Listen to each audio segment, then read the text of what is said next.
Grüezi miteinander. Ganz herzlich willkommen und einen wunderschönen guten Tag, meine sehr verehrten Damen und Herren, liebe Freunde. Ich begrüße Sie zu einer weiteren Sondersendung aus Georgien, aus der georgischen Hauptstadt Tbilisi, zu einer Sondersendung von Weltwoche Daily, die andere Sicht, unabhängig, kritisch, gut gelaunt. Wir erforschen den faszinierenden Kleinstaat im Kaukasus, südlich gelegen von Russland, an einer Schnittstelle der Geopolitik, in einer Schlangengrube der Geopolitik, könnte man sagen. Wir haben mit dem Premierminister gesprochen, mit der Außenministerin, mit verschiedenen Exponenten des georgischen Lebens und der Geschichte. Und jetzt haben wir einen weiteren hochinteressanten Mann hier vor der Kamera. Er ist der Architekt, könnte man sagen, der georgischen Wirtschaft nach der Unabhängigkeit, als sich dieses Georgien löste aus der Sowjetunion, ein an sich schon hochfaszinierender Vorgang. Wir unterhalten uns heute mit Vladimer Papava. Vladimer Papava war Wirtschaftsminister in der Regierung des damaligen Präsidenten Eduard Shevardnadse, sehr gut bekannt im Westen natürlich als der letzte Außenminister der Sowjetunion, dann in Georgien als ursprünglicher Georgier, dann hier Präsident, eine hoch angesehene Persönlichkeit. Im Folgenden hatte Professor Papava viele Posten in der Politik und er ist jetzt als Hochschullehrer tätig an der Tbilisi State University, an der staatlichen Universität hier in Tbilisi. Er hat in den Vereinigten Staaten sich auch akademisch weitergebildet, unter anderem an der Johns Hopkins University, eine der ganz renommierten Adresse der internationalen Ökonomie. Er ist hervorgetreten mit einem Begriff, mit einer Wortschöpfung Necroeconomics. Das bezieht sich, aber er wird uns das dann erklären, das bezieht sich auf den Übergang der kommunistischen Wirtschaften in kapitalistische, in marktwirtschaftliche Wirtschaften, aber er wird mich dann vielleicht korrigieren, wenn ich hier etwas Falsches sage. Er hat zahlreiche Bücher geschrieben und er ist natürlich ein akuter, scharfäugiger Beobachter der internationalen ökonomischen Entwicklungen. Und er hat mir bereits erzählt, wir leben ja jetzt in einer sehr spannenden, faszinierenden, auch etwas ungewissen Transformationsphase. Es verändert sich sehr, sehr viel und für einen Kleinstaat wie Georgien, wie die Schweiz übrigens auch, heißt das natürlich, dass man auf diese Veränderungen sich da einstellen muss. Ich wechsle jetzt auf Englisch, damit wir uns hier wieder verständigen können. Professor Papava, welcome to our program. I just made the introduction in German. And let's start our first topic here. Let's talk about Georgia. You are the architect, one could say, of the Georgian economy after the independence from the Soviet Union, after the collapse of the Soviet Union. How is Georgia doing economically in these difficult geopolitical times here at the border of Asia and Europe? At this time of the collapse of Soviet Union, as usually in post-communist countries, the same situation was in Georgia. Technologies which were used during command economies, they were really outdated technologies if you compare with modern standards of worldwide. That's why using these technologies, it was impossible to produce high-quality goods, and they also these goods were very expensive. That's why I create a theory of necroeconomics, and this terminology necroeconomics also is coined by me. According to the theory, in post-communist countries, it was possible to produce something. It was possible to have supply with no demand. Mm-hmm.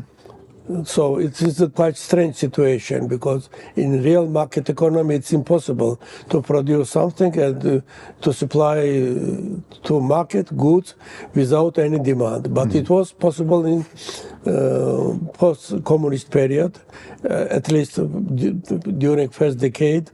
And Georgia, as a small country, faced the same problem. That's why it was sharp decline of economy with other factors which I have mentioned above.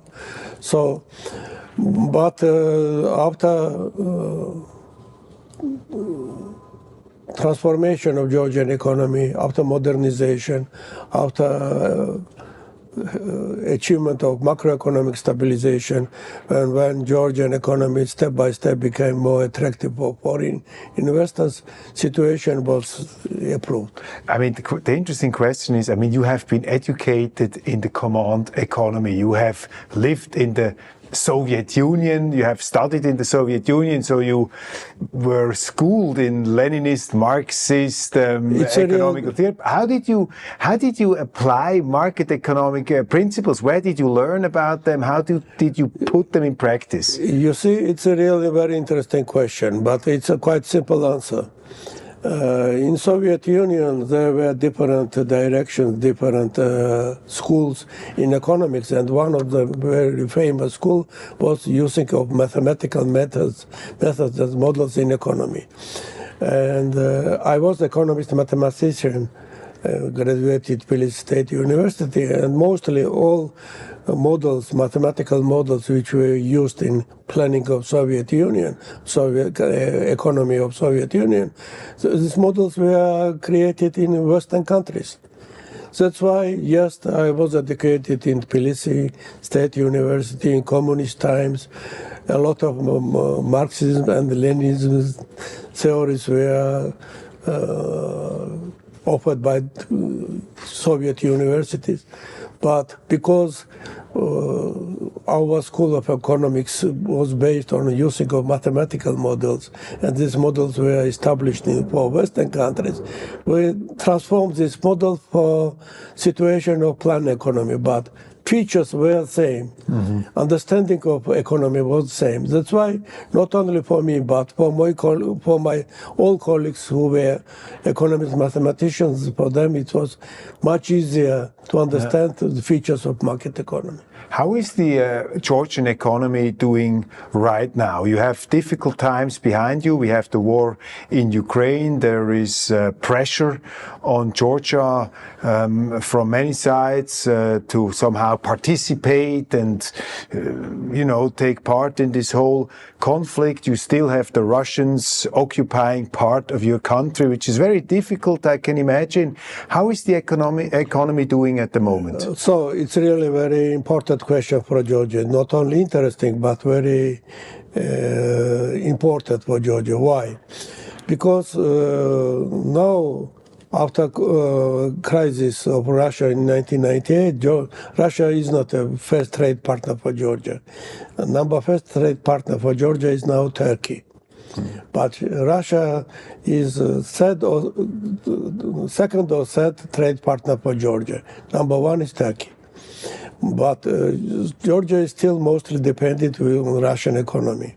Imports of Russian goods in Georgia, exports of Georgian wines and other products to Russia. So Georgia is still dependent on Russian economy. Now, the problems in Georgian economy started during COVID-19 pandemic. It was the worldwide problem because economy was shut down, and because of shutdown it pushed economic crisis. But in 2021, when economy of Georgia as well as economies in many other countries were opened, it was a serious improvement of economic situation, and the growth rate of Georgian economy was very impressive, more than 11%. Mm-hmm. So it was a trigger for Georgian economy. When Russia started war in February 2022, it was hard times for Georgia because there were some signals, at least from Ukrainian politicians, that Georgia has to start military action against Russia as well, mm-hmm. in Abkhazia, in South Ossetia, because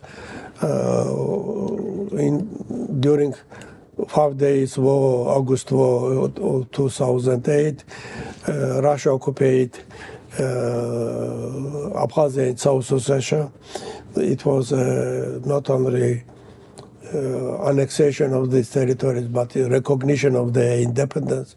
So Georgia, 20% of Georgia's territory is still occupied by Russian military troops. So, and Ukrainian politicians pushed to made the statement that Georgia has to be involved in military actions. Unfortunately, our partners, Western partners, never made any comments about this Ukrainians' vision. So it means they prefer to support Ukrainians' positions. And it's quite understandable for us. But what is the situation? 20% of Georgian territory is already occupied. Quite close from Tbilisi, not more than 40 kilometers, there are Russian military base. So starting military actions against of Russia means collapse of Georgia, finishing of Georgia, which will be a serious mistake. And I think that it was quite difficult for Georgian government to be against of everybody worldwide and not to start some confrontation with Russia.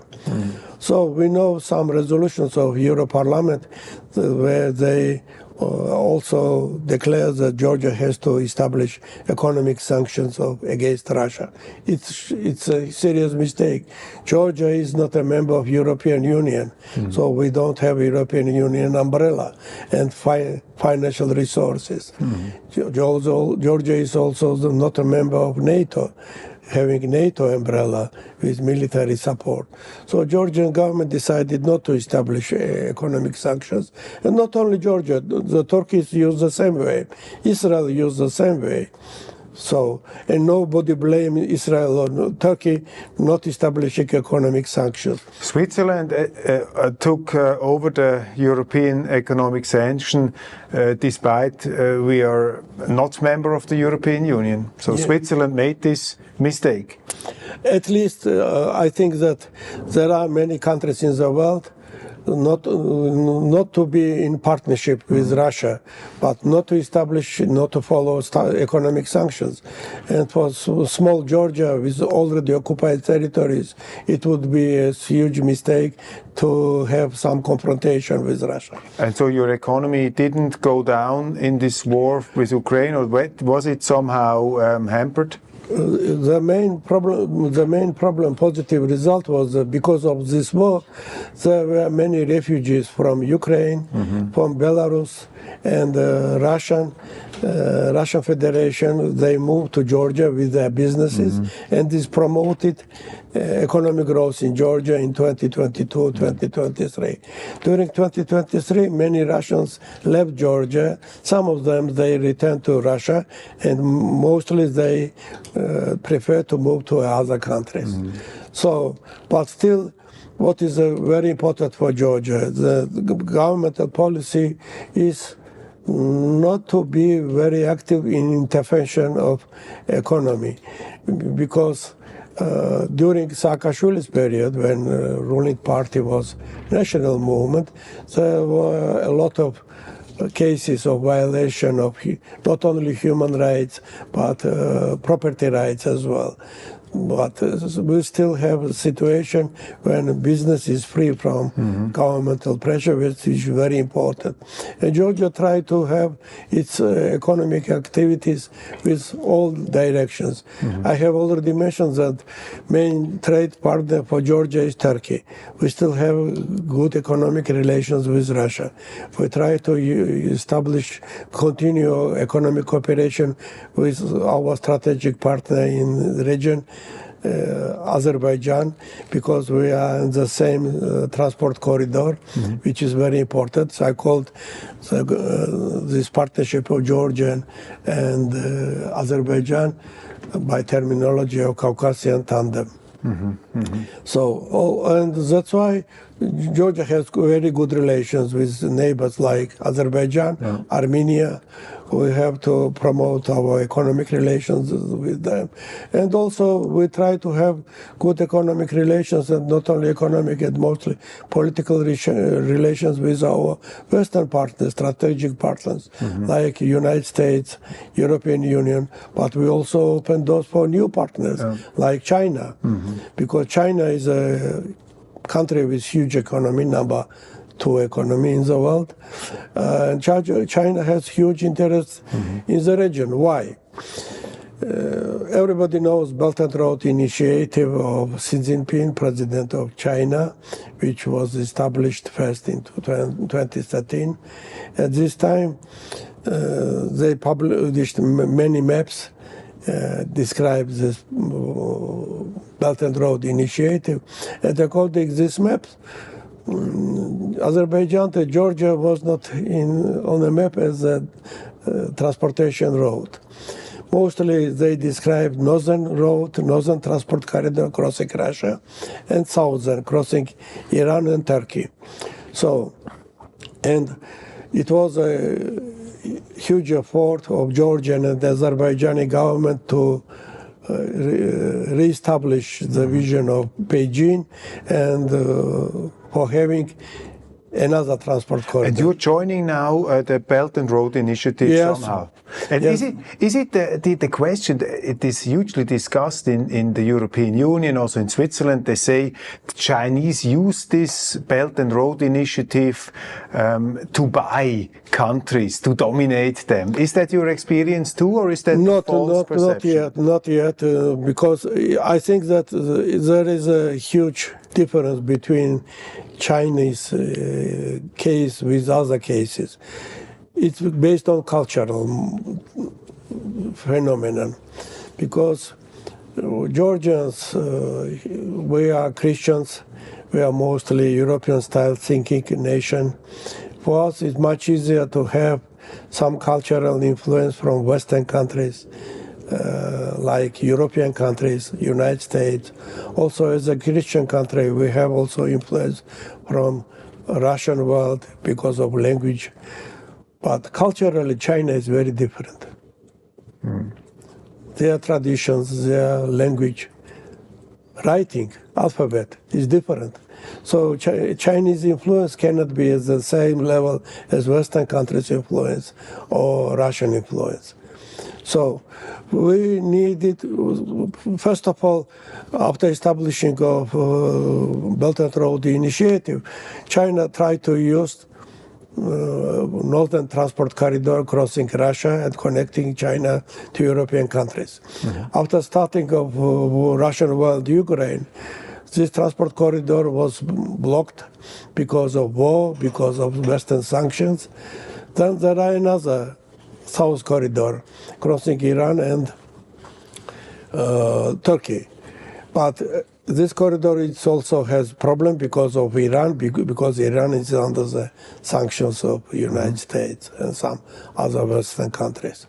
So that's why there is a middle corridor which crossing Caspian Sea, Azerbaijan and Georgia, then crossing Black Sea, reaching Bulgaria or Romania, or using from Georgia again transport corridor through Turkey and connecting again European countries. When you're not taking over sanctions, then there is always the attack or the criticism that your country could be used to circumvent sanctions, that you could profiteer from the war. How did Georgia manage to fend this off, that you were not in the spotlight? Or was there huge pressure on your country because you didn't participate in this sanction regime? I mean, economical pressure on your country?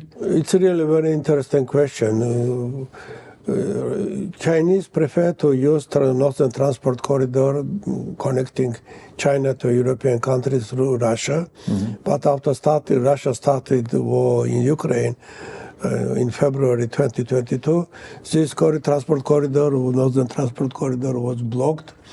by sanctions as well, and Chinese companies cannot use this transport corridor, northern transport corridor. There is a southern transport corridor, which is also under the problems because southern transport corridor has to use road through Iran and then Turkey. And it is well known that Iran is under the economic sanctions of the United States. That's why using of southern corridor also faced several problems. Was there economic pressure on Georgia that they said Georgia is trying to circumvent the sanctions that you are trying to avoid? Yes, now about these sanctions. So there were special commissions established in Washington and Brussels that jointly controlled how countries are following these sanctions. And several times the representatives visited Tbilisi. They met official representatives from Georgian government, and their conclusion was that Georgia is follow all sanctions. There is not any violation of sanctions. No. So they kept you in peace. Yes, and also very important to underline this one issue that after starting of in Georgia there was a very well-known Russian bank, VTB Bank, Neshtorg Bank, branch established in Georgia, and after starting the Russian war in Ukraine and after establishing of economic sanctions against Russia, this branch of VTB Bank in Tbilisi in Georgia was closed, simultaneously was closed. It was very positive signal to worldwide that Georgia itself does not establish sanctions against Russia, but Georgia follows sanctions. It's a different model. So it helped you. Just to sum this all up, what are the pillars of the Georgian economy? What are the strengths? What are the pillars of your economic wealth? So Georgia is a small country located in a complicated, difficult geopolitical situation. That Georgia, at the present, the main trigger for Georgian economy is tourism and financial sector.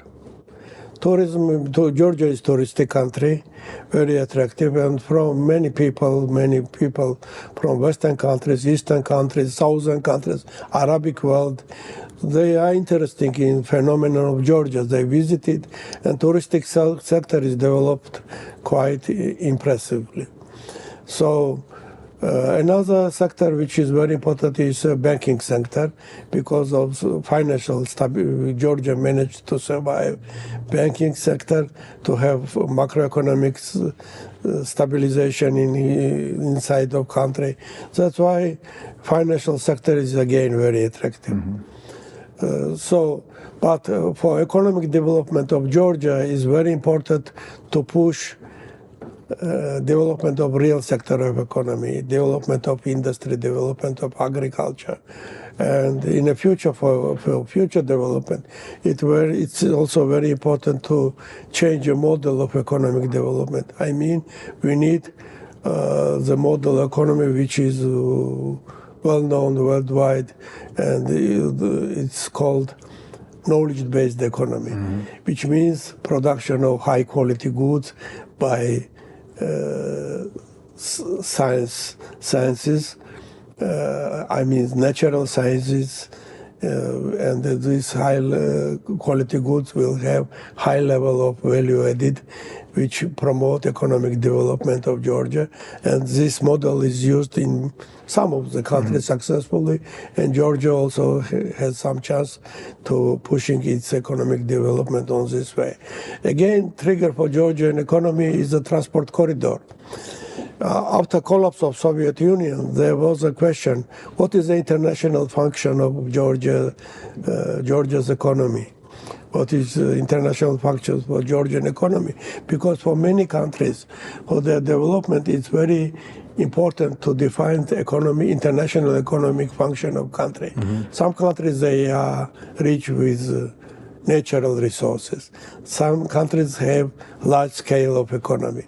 Some countries have both large scale and natural resources. Georgia is small country. Georgia has some natural resources, but not much. That's why it was very important to find international function for Georgian economy. It was done by Eduard Shevardnadze in the beginning of 90s when he returned from Russia to Tbilisi and he was elected as a president. He established the idea about re-establishment of Silk Road, Great Silk Road. Historically, East and West connection. I don't know, this idea was generated by Eduard Shevardnadze himself or somebody gave him such suggestion.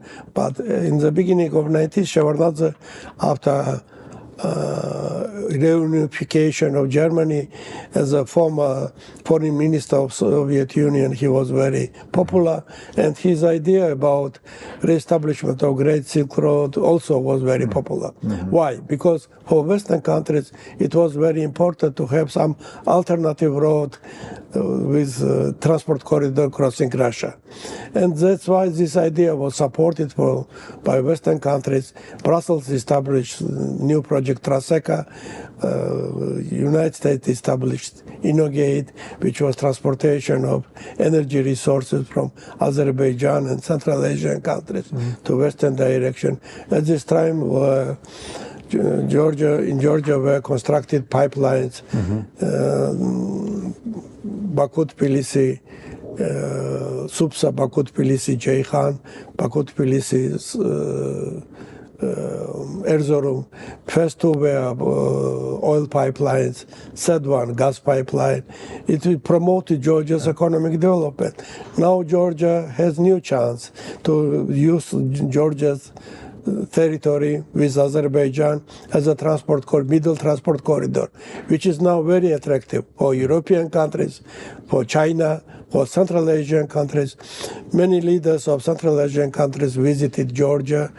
Our prime ministers also visited Central Asian countries as well as China, and they try to re-establish new network of cooperation. How do you solve the energy problem? This is also a huge topic, especially in the European Union, with all the climate change rhetoric, etc.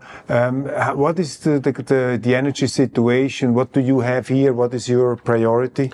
So it's also very important because it was signed a deal between the European Union and under the umbrella of Brussels. It was signed agreement between Romania, Hungary, Georgia and Azerbaijan about production green energy and then transportation of this green energy through the cable through Black Sea to Romania, that Hungary. It's a possibility for Georgia to production green energy using untraditional energy resources, which is huge in Georgia, water resources, as well as other untraditional energy resources. You have a lot of rivers? Yes. So that's why it creates new possibilities for Georgian economic development. So Georgia's economy is quite attractive for many countries. And not only Eastern countries, but Southern countries from the Arabic world as well. We have a lot of viewers in Switzerland, in Germany, in Austria, also entrepreneurs and business people. What would you suggest to them? Why is Georgia interesting for a Swiss investor, for a Swiss company? What kind of companies, what kind of businesses would be especially welcomed here in Georgia? As I have information, in the beginning of 2024, Swiss government, your government has established new deal with China. to enlargement of trade relations with Chinese companies. And so for Chinese business as well as companies from Switzerland, they can use economic corridor of Georgia and Azerbaijan. What it means? It's not only transport corridor. It's much more than transport corridor. It's economic corridor. The difference is the economic corridor is transport corridors plus trade corridor and plus production. When you based on economic corridor, you can start production of any good and then use this transport corridor. You are on the main road of connections, and you can use this transport corridor then for distribution. So you can build factories here. You can. Yes. At the same time, Georgia is a single country who has free trade agreements with two directions, with a huge market, huge economic scale, huge scales of economy, like we have free trade agreement with China, we have free trade agreement with European Union. Georgia is a single country in the region, which simultaneously has free trade agreement with European Union and China, which means that, for example, Chinese companies can start production of their goods in Georgia and with label produced in Georgia and using free trade agreement of Georgia's free trade agreement with European countries, then exported goods to a European market. The same can be used by European companies. They can establish their companies, daughter companies in Georgia, starting production, and then use Georgia's free trade agreement with China. And you have skilled labor, you have enough people, good skilled, education is good? So it's a serious problem now for Georgia, but again, if we will not start production something, that there will not be demand to have high quality professionals. But when you start such production, then there will be huge interest. So it means that demand will push some supply. Is the and as far as the difference of living standards are concerned, I haven't seen the whole of the country. Now we are in Tbilisi. Tbilisi is a very nice city. We have very modern buildings. There's a lot of construction activity. Well, how is it all over the country? Is there a big difference between the different regions? Is the overall living standard more or less the same? This is a problem in many countries who have been in the communist world and the transformation to bring it all up. How is it here? Well, after collapse of Soviet Union, we faced that it was a serious problem. Tbilisi was well developed, but there were a lot of difficulties in different regions of Georgia. But step by step situation is improved. Now I offer you to visit Batumi, Kutaisi, Sirnari, which is very close from Tbilisi, and you can see that situation step by step is improved. It does not mean that in all Georgia is the same situation, no, but situation is step by step is improved. I have mentioned that Georgia is touristic country. Now is winter time, and winter types of sports, this period is very popular for tourism. You have amazingly beautiful mountains, very high, always snow. And there is a lot of hotels constructed by not only Georgians but foreign companies, offer the services for international levels. So step by step situation in Georgia is a priority. And the political situation, we had a lot of demonstrations before Christmas. There was tension in the system. I guess this is not good for the economy. If viewers or entrepreneurs ask themselves, how stable is Georgia? What is the political stability? Is this country somehow in a disquiet, turbulent period? What would you say? It's a really interesting question because protests only started in 2024, not only in the fall of 2024, but from the spring. from May, June, there were protest rallies in Tbilisi. Then it was continued after elections of October 26. So despite of these political tensions, Georgia's economy shows quite high level of economic growth. It was 9.5% of GDP growth in 2024. According to the prognosis of forecasts of International Monetary Fund and the World Bank, economic growth in 2025 will be nearly 6%, which is again quite a high level of economic development. Now about political crisis. I think that Georgia does not face political crisis. It's not a problem of political crisis. It is a serious problem, much more difficult crisis. It's a crisis of Georgian society. It's a confrontation among society. Because political crisis can be resolved by elections. What you know, it's very well-known case, what's happened now with Germany. Germany faced political crisis because the government does not have any support from the parliament. That's why they decided to have new elections. So after elections, this crisis will be resolved. But not in Georgia, because we don't have problem with political system. Because you see there are some protest rallies, but the supporters, they don't have enough supporters to have some revolutionary situation. And this revolutionary situation in Georgia was pushed by Western countries. We know it from the statements done by Elon Musk and Donald Trump's administration, pushed by USAID and other institutions worldwide.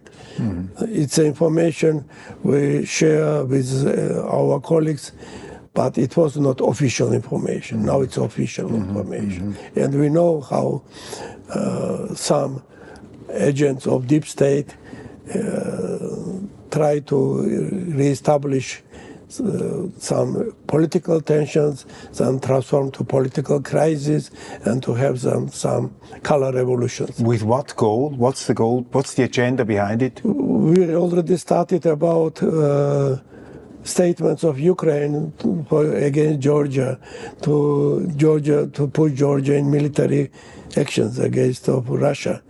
And I also mentioned that there was not any comments from Western countries leaders, from Western countries politicians. They don't prevent Ukrainian politicians. Please, not give such signals to Georgia, which will be very difficult. Will have very difficult results for Georgia. So it means that they need Georgia to be involved in these military actions. The same with Baltic countries. Why? Because for Baltic countries, they have borders with Russia. They're afraid. So for them, it's much better to have, if there will be another military actions in the south borders of Russia. Safe. So for them, it's obvious for us. But again, Georgia, 20% of Georgian territory is occupied. When it was Russian war in 2008, after this war, the Western countries did not establish any economic sanctions against Russia. There was not any economic sanctions. There was not serious criticisms or punishment of Russian government. Not only this, Western countries supported Russia to have Olympic Games in Sochi. And we know this. Hypocrisy. Yes, and only sanctions against Russia was established when Russia occupied Crimea, but not occupation of Georgia's two territories, Abkhazia and South Ossetia. We have it's our history, modern history. Double standards. Double standards. Yeah. Unfortunately. You have mentioned now the geopolitical dimension. We have Donald Trump, we have Vladimir Putin, we have Xi Jinping, we have a changing political environment. What is the most important economical trend right now on this planet? So, world order is under the transformation. After collapse of Soviet Union, it was one polar world, and when the number one country was United States, and it was a period of hyper globalization, when every spheres were globalized. Now situation is changed. China's influence in economy, and not only economy, is really rised, and China's is influence step by step. We have how it's increased in the world. So Donald Trump is president of the United States, is very active, but very unpredictable. He, in his comments, in statements and comments, one day he can make a statement that he needs, United States will have, or already have good relations with China. Second day he blamed Chinese leaders and he make a statement of establishing economic sanctions against China, like introduction of import duties. So it's a very unpredictable world. And nobody knows when the war of Russia and Ukraine will finish. During election campaign, the statement of Donald Trump was he promised his voters that he can finish this war during 24 hours. Later, he made a statement that he finished the war during 6 months. Now he has new agenda, 100 days. So I'm sure that he will be quite successful in finishing of this war. But anyway, result for Ukrainian will be only negative, not positive. It's obvious because we know that Russian military troops already occupied main territories. And are we entering now also a period of economic crisis, or do we see a turn to the good? So it's a really very complicated question. Now we are much closer with economic crisis. But why? Because establishing of import duties by Americans, United States, by American administration against of Mexico, against of Canada, and establishing of such barriers against of China will have the same actions from other countries. Mm-hmm. They also can establish such trade barriers.